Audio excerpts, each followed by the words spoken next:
Директоре, наспроти вчерашното присуство на ДУММК на лице место каде што во Отовички залив, каде што воочивме една ситуација на влив на материја која што не е добро позната на сите. Каква е ситуацијата со Велешко езеро?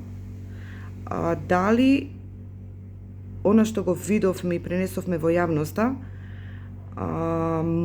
се повторува можеби приказната од минатите години и што јавното предпријатие Лисиче превзема за санирање на состојбата? Вака, ве благодарам за прашањето. Точно дека езерото Молос е работа која што ги загрижува сите граѓани во овојниот дел, во другиот дел. Секој граѓанин од општина Велес, си го сака езерото како место за рекреација и ја саќаме загриженоста на сите граѓани кои што и до вас испратиле и фотографии и информации.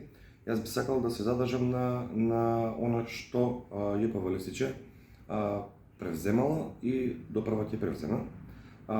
Согласно нашите ингеренции, ЈПВ Лисиче во изминатиот период го чистуваше крайбрежјето на целото езеро, онаа сува трска и возводен седимент од страните до 15 метра возводно чистење, каде што имаме фотодокументација што се е извадено од самата акумулација. Во делот на сувата трска би сакал да напоменам дека беше на сувиот дел на крайбрежјето и во низ имаше доста оној измешани алги и оној седимент кој што не беше добар ниту за поглед, а ниту добар за самата акумулација.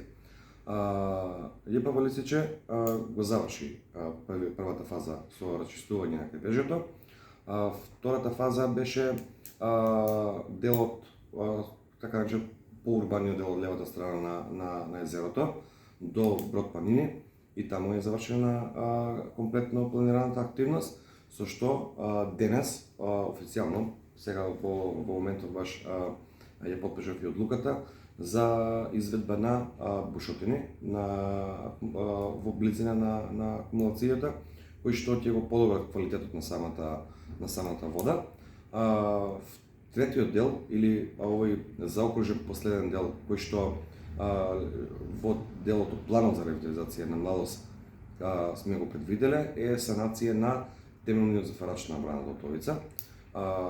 Тука имаме веќе преговараме и проектна задача имаме испратено и до Машински факултет. Сепак станува збор за објект од А категорија, кој што треба многу предпазливо и многу внимателно во согласност со науката да пристапиме кон решавање и на тој долгогодишен проблем. Јас би потенцирал на неколку работи за самата акумулација. Јас како директор и тимот од ЈПВ Лисиче влегува во оваа работа, во овој наследен проблем, бидејќи кој јас кога вам седам ЈПВ Лисиче во 2024 веќе проблемот е испаднат и нема постапено ништо по таа точка.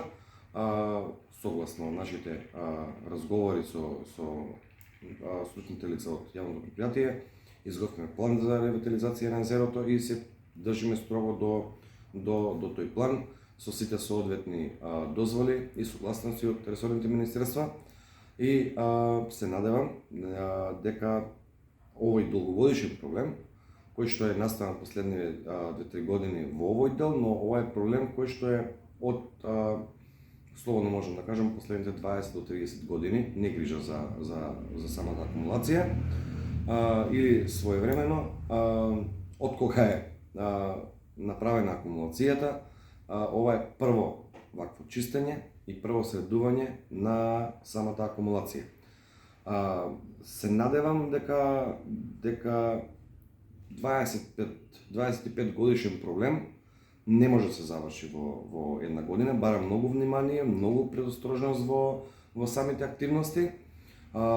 И јас замолувам за трпение на граѓаните. Тука сме ние како институција да постапиме во делот на сите идни проблеми што ќе произлегуваат и се надевам дека во догледно време, кога зборам во догледно време не мислам на 5, 6, 7 години, туку мислам на еден временски интервал кој што е во многу блиска иднина, дека акумулацијата повторно ќе заживее и ќе биде онаква како што ја посекуваме сите граѓани на општина Велес. Повторно ќе споменам, како човек пред се, јас се заложив максимално оваа година и повеќе околу самото езеро и нема да отстапам до последниот момент, додека не го ревитализираме езерото Малоз во целост.